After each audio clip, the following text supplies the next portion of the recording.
कैसे बच्चों, बहुत सारे बच्चों ने मैसेज करा, उन्होंने बातें करी कि उन्हें फिजिकल केमिस्ट्री के अंदर कुछ प्रॉब्लम आती है।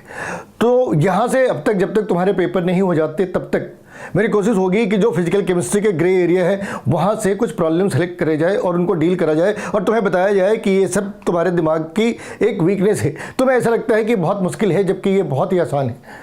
और तुम्हें स्टार्ट कहाँ से करनी चाहिए? The moment you decided that tomorrow you are going to appear in this test, just open the mind map, read it, revise it and then appear in the test. They are more effective than your notes, they are more effective than the books at this stage. और ये जो mind map बना रखे हैं net prep के ऊपर में, इन पे मेडिकल छोड़ दो, जेई के प्रॉब्लम भी बड़े आसानी से ट्रैप में आ सकते हैं।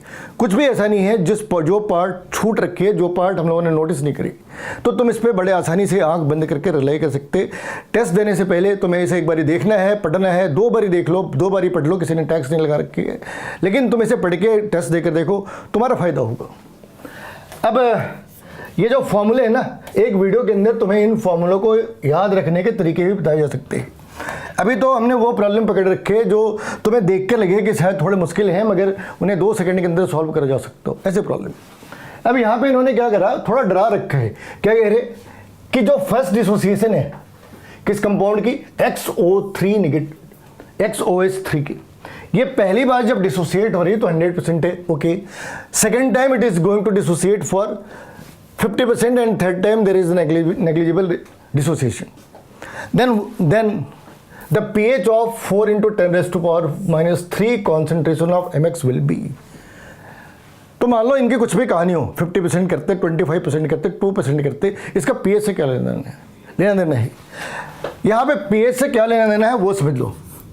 इन्होंने कहा MOH3 है, अगर ये पहली बार डिसोसिएट कर रहा तो इसने क्या करा, इसने जनरेट करा MOH2 positive plus OH negative. दूसरी बार जब इसने डिसोसिएट करा तो इसने क्या जनरेट करा, MOH2 positive plus OH negative. अब इसमें ऐसी कोई चीज है जो which is going to affect or which is going to decide the pH? Answer is the concentration of OH negative. It's a concentration of OH negative that is going to decide the POH or pH. So this is not important for me, this is not important for me, but the concentration of OH negative, this is going to decide the POH, and that's why it's very important. So I will go for the POH. What the POH is there? Initially, if it is 4 into 10 raised to power minus 3, upon 100% dissociation, this is going to generate 4 into 10 raised to power minus 3 M of OH negative. Upon second dissociation, this will be something around 2 into 10 raised to power minus 3. So what is the total concentration? So total concentration of OH negative is 4 into 10 raised to power minus 3 from stage number 1 plus 2 into 10 raised to power minus 3 from stage number 2. From third stage and onward, there is the negligible dissociation. So this is going to be 6 into 10 raised to power minus 3. अब यहाँ से चीज़ें बड़ी आसान है। अगर pH 6 into 10 raised to power, अगर OH negative की concentration 6 into 10 raised to power minus 3 है, तो pH निकालना मुश्किल काम है, आसान है। कैसे भाई, यहाँ पे लिखा हमने POH कितनी आ रही, minus log of 6 into 10 raised to power minus 3, ये कितनी आ गई? So this is going to be 3 minus log 6. 3 minus log 6 means it is something around 0.7. So answer is 2.3. If it is approximately 2.3, this is POH. So pH is going to be 14 minus 2.3, which is going to be 11.78 or 11.8. Answer is option number 1. Now in this case a confusion is there, and that confusion is we are having two salts. One is the ZnCl2, whereas second is the H2S. When these two are going to combine, this is going to generate ZnS plus HCl. The Kp of ZnS is provided, and we need to find the pH of the solution that will stop that will stop or that will prevent the formation of ZNS. So, or we can say that ZNS should be soluble. We need to find a pH where the ZNS should be in the soluble condition. It should not show any type of the precipitation. तो अब find कैसे करें इसे find ऐसे करना भाई, हमें pH चाहिए। पीएच किसके डायरेक्टली मतलब किसके ऊपर डिपेंडेंट है? एच पॉजिटिव के ऊपर। तो ठीक है, हमने पीएच किसके ऊपर डिपेंडेंट है? H positive pay. अगर हमने इस वाली इक्वेशन को लिखा तो ये कैसे डिसोसिएट करने, इसने खुद को ZnCl2 ने डिसोसिएट करा Zn2 positive plus Cl negative. और H2S ने कैसे करा? H2S ने HS नेगेटिव और H पॉजिटिव करा, ये K1 है। और इस HS नेगेटिव ने खुद को डिसोसिएट करा कैसे? इसने डिसोसिएट करा H positive plus S2 negative K2। इसने K1 इंटू K2 दे रखी है, तो अगर तुमने K1 इंटू K2 करी तो ये आएगा क्यों? इसने जनरेट करना है H पॉजिटिव होल स्क्वायर, क्योंकि दो H पॉजिटिव है, और S2 negative divided by H2S। ये कैंसिल हो जाने हैं। यहाँ पे H2S की कॉन्सेंट्रेशन तो गिवन है, लेकिन H पॉजिटिव हमें फाइंड आउट करना है, S की कॉन्सेंट्रेशन गिवन नहीं है, S2 नेगेटिव की कॉन्सेंट्रेशन गिवन नहीं है। इसकी गिवन है कितनी भाई? 10⁻⁻20।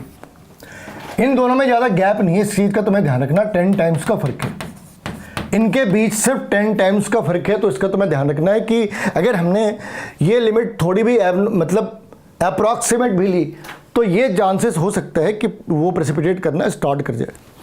तो यहाँ पे हमने 10⁻⁻20 लगा ली। H पॉजिटिव निकालनी है तो इसके बारे में छोड़ देते हैं। H2S के बारे में दे रखा है 0.1 दे रखा है। और S2 नेगेटिव का क्या करें? कहाँ से लाए इसे? S2 नेगेटिव फाइंड आउट करने का कोई तरीका है क्या? कैसे फाइंड आउट करें? वो फाइंड आउट करने का तरीका यहाँ पे है। अगर हमने ZNS की KSP लिखी तो क्या लिख सकते भाई?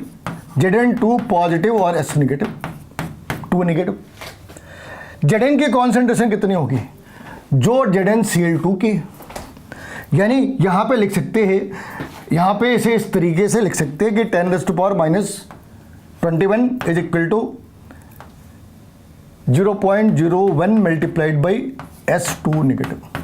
तो S2 नेगेटिव की कॉन्सेंट्रेशन कितनी होगी भाई? 10⁻⁻21 डिवाइडेड बाई 0.01, तो कितनी आ गई? 10⁻⁻19।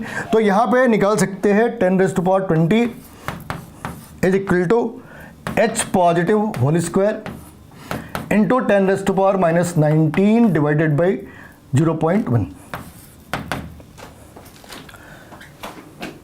अब जब तुमने इसे क्रॉस मल्टीप्लाई करा तो ये वैल्यू कितनी आ गई?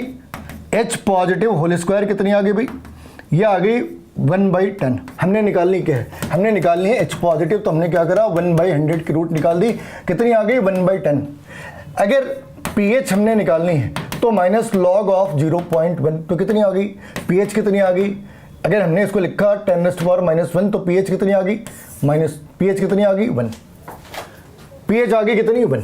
अगर इसके आगे हमने H पॉजिटिव की कॉन्सेंट्रेशन बढ़ा दी तो उसने प्रेसिपिटेशन स्टार्ट कर देना है। तो ये वो पॉइंट है, प्रिसाइजली ये वो पॉइंट है जहां पे ZNS अभी सॉल्युबल फॉर्म के अंदर है। ऐसे प्रॉब्लम हमने जानबूझ के लिए रखे हैं, तो इससे तुम्हारी जो थिंकिंग एबिलिटी है वो इन्हेंस होती है, क्रिटिकल थिंकिंग एबिलिटी बिल्डअप होती है।